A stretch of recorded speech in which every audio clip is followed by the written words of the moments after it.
ब्रह्मांड की आदि शक्ति कौन है?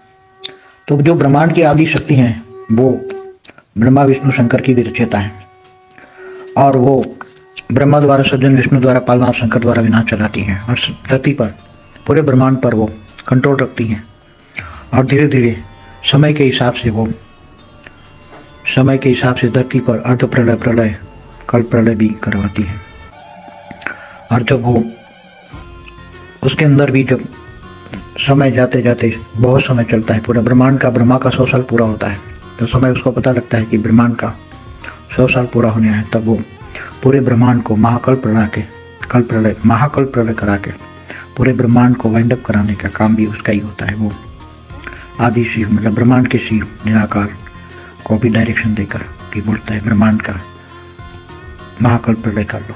तो आदि शक्ति ही, चाहे निराकार में ऊपर निराकारी जो लाइट के ऊपर माइट होती हो, या शिव आकारी की, शिव की शक्ति आकारी रूप में हो, शिवपुरी में रहने वाली शिव शक्ति, उसको ही ब्रह्मांड की आदि शक्ति कहेंगे। और आदि शक्ति का एक रूप धरती पर, हिमालय पर जो है वो पार्वती है, और शिव का एक रूप शंकर रूप में है, तो शंकर पार्वती दोनों धरती पर भी काम करते हैं, इसलिए शंकर को विनाश के लिए काम करता है। मगर जहाँ जहाँ शंकर विनाश नहीं कर सकता, असुरों को नहीं मार सकता, वहाँ आदि शक्ति ब्रह्मांड की रक्षा करने के लिए, असुरों से रक्षा करने के लिए, असुरों को मारने के लिए महाकाली का रूप, काली का रूप भी धारण करके असुरों को मारती है। वो आदि शक्ति का काम है। आदि शक्ति बड़े बड़े असुरों को मारती है, क्योंकि अलग अलग अवतार लेकर धरती पर अलग अलग अवतार लेकर असुरों को मारते हैं, बैलेंस रखते हैं, पूरा ब्रह्मांड चलाते हैं, 14 लोक को चलाते हैं। इसलिए ब्रह्मांड को चलाने वाली पूरी आदि शक्ति ही सब कुछ है। आदि देव, आदि शिव, वो सब उसके द्वारा ही काम कराते हैं।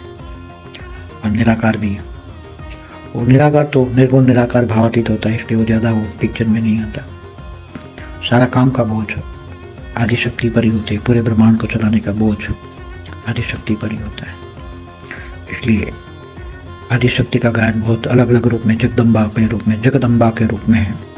उसके अलग अलग आदि शक्ति के कई अवतार हुए हैं। नव दुर्गा के रूप में भी अवतार जो है वो आदि शक्ति, भले वो पार्वती के द्वारा कराए हैं, जो धरती पर जो उसका अवतार होता है इनके द्वारा कराए। तो नव दुर्गा का भी अवतार आदि शक्ति का भी है। ये पूरे ब्रह्मांड अच्छी तरह चले, 100 ब्रह्मा का साल पूरा हो जाए, तब तक उसकी जिम्मेदारी रहती है। फिर वो आदि शक्ति आदि शिव में समा जाती है, और आदि शिव अनाकारी शिव निराकार में समा जाती है। पूरे ब्रह्मांड को महाकाल प्रलय में पूरे ब्रह्मांड को वाइंड अप कर देते हैं।